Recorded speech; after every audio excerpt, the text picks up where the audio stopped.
Bueno, como ha intentado decir antes Aberron, yo trabajo en el Centro Alemán de Investigaciones Oncológicas y uno de los intereses que tenemos allí es entender cómo se organizan las células para formar cosas tan complejas como nuestros órganos. En definitiva, cómo a partir de un óvulo fecundado pues, se consigue un tío de 2 metros como yo, bueno, uno más pequeñito como Aberron. Y para eso lo que hacemos es estudiar el desarrollo embrionario. ¿Estás aplaudiendo porque es pequeño? No. Bueno, he titulado la charla Instrucciones para hacer un cuerpo humano y no sé si algunos estéis pensando en cosas de este estilo. Ya con 10 minutos no me llega para hacer esto, así que vamos a hacer algo más sencillito. De lo que vamos a hablar es de algo así. No sé si lo podéis ver muy bien. Estos son células madre embrionarias humanas. ¿Qué es esto? Son células que han sido extraídas de un embrión sobrante de la fecundación in vitro y han sido puestas en una placa de ensayo. Y eso, las células en sí son esa pelota que veis en el centro de células desorganizadas. Y la pregunta clave que quiero tratar aquí es cómo sabe una de esas células que se tiene que convertir en algo más definido. Por ejemplo, ¿cómo sabe una de estas células que se tiene que convertir en una neurona? Y la respuesta, dirán muchos, bueno, está en sus instrucciones, está en el ADN. Y eso es totalmente cierto. Toda la información que necesita una célula para convertirse en una neurona está en su ADN. Pero es que toda esa información también está en otra célula que se ha convertido en una célula de mi piel. ¿Cómo decidió una célula convertirse en un tipo o en otro tipo? Y esa respuesta no es una respuesta trivial, de hecho no hay una respuesta completa, pero en el último siglo ha habido bastantes aproximaciones para entenderlo y especialmente en la última década se han visto cosas muy interesantes para entender cómo sucede ese proceso. Un punto clave es que podemos hacer una analogía con las células utilizando instrucciones o señales de tráfico. Lo que le ocurre a las células al principio cuando están en un estado no diferenciado como las anteriores, que son células pluripotenciales, es decir, que pueden formar cualquier célula del cuerpo humano, es que reciben información del exterior que les dice por qué camino tienen que ir. Es un camino, digamos, genético en el que van activando ciertos genes de una forma progresiva hasta que llegan a su destino.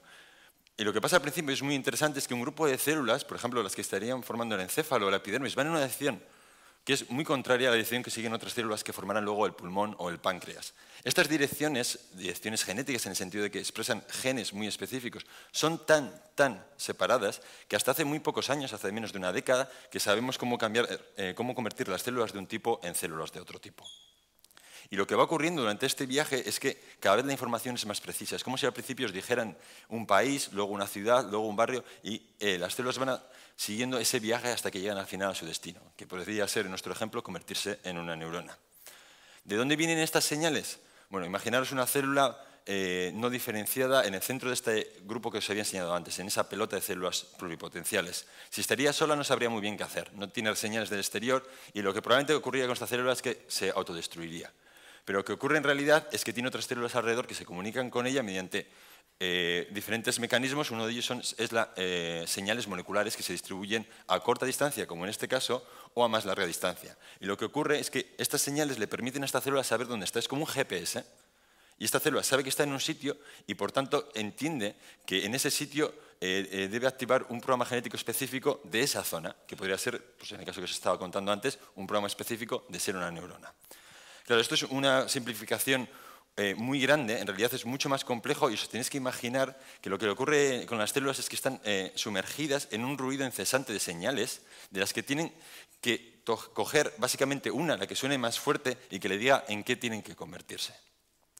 Siguiendo el ejemplo que estamos hablando, imaginaros que cogemos un grupo de células no diferenciadas. El ejemplo que os voy a poner ahora es de células células embrionarias de ratón, y le damos una señal muy específica para que se oiga sobre ese ruido, una señal que le diga tú tienes que convertirte en una neurona.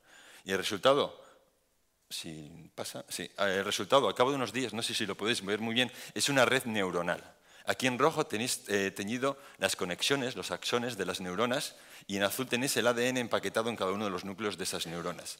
Y sabemos bastante bien cómo se producen, bueno, bastante bien, tenemos cierta información de cómo se producen estas conexiones, cómo se distribuyen, pero no muy bien cómo se almacena información aquí, como se comentaba ayer. Pero claro, aquí os estoy contando cómo formar un tipo celular. Un órgano no es esto. Un órgano es algo mucho más complejo. Es la distribución de muchas células diferentes en capas, formando estructuras que al final tienen una función. ¿Cómo se produce eso? Pues en realidad lo más curioso es que hasta hace muy pocos años no había casos interesantes que se demostraran en el que podías generar algo más complejo que uno o dos tipos celulares. Y el año pasado ocurrió lo que a mí me parece un gran avance del grupo de Yoshiki Sasai en Japón, que es la producción de cosas mucho más complejas utilizando una técnica muy interesante.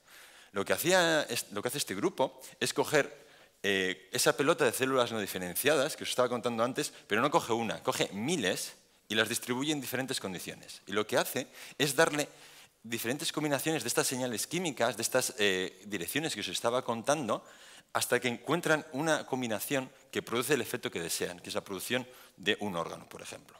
Es un ingente trabajo hasta que encuentran una combinación adecuada, es básicamente decodificar las instrucciones de dónde tiene que ir esta célula, y cuando lo consiguen, en este caso pasaba algo muy interesante. Al cabo de unos días salieron unas estructuras que ahí tenéis teñidas en verde, que son parecidas a unas orejas, y que al cabo de otros días más, específicamente al cabo de 9 días, ellos cortaban y teñían de una forma muy específica, y tenían esta estructura.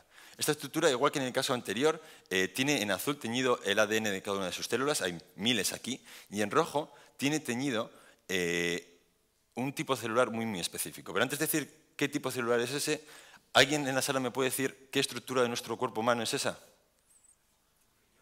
Un riñón dicen por ahí, ¿a alguien más se le ocurre otra estructura? Ojo, oído. Sí, eso es un ojo. Eso es la cuenca ocular. Estáis viendo una sección, en realidad forma una estructura igual que una cuenca ocular. Y las células que veis en rojo son células neuronales de la retina de un ojo.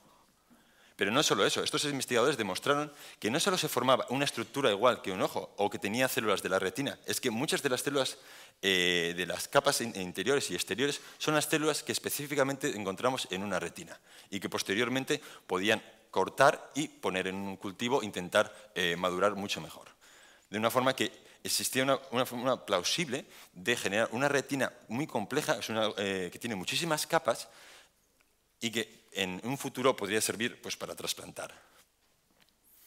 Y una de las cosas más interesantes que sale de este proyecto y de otros similares es que lo que da a entender es que una vez que encuentras la forma adecuada de que las células vayan en una dirección, aparece una autoorganización, ellas mismas se autoorganizan y se distribuyen de una forma adecuada, indicando que que las células tienen esa misma capacidad dentro de sí mismas, que son capaces de seguir unas instrucciones más o menos vagas y luego continuar durante el proceso de diferenciación. Es como una especie de efecto dominó en el que tiras la primera ficha y una vez que has encontrado el punto adecuado para tirar la primera ficha, el resto va rodado.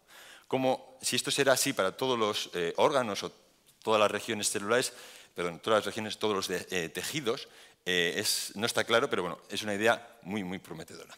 Si cogemos estas ideas que os estaba contando hasta ahora y las volvemos a nuestro grupo de células madre, entonces tenemos que darle una señal a estas células muy potente que se escuche por encima del ruido. En este caso le vamos a dar una señal que les diga a estas células que tienen que convertirse en células del corazón. Y entonces algo muy interesante pasa. A partir de este caos, las células se convierten en células del corazón y aparece algo nuevo, algo que no existía antes. Un latido en una placa de ensayo. Muchas gracias.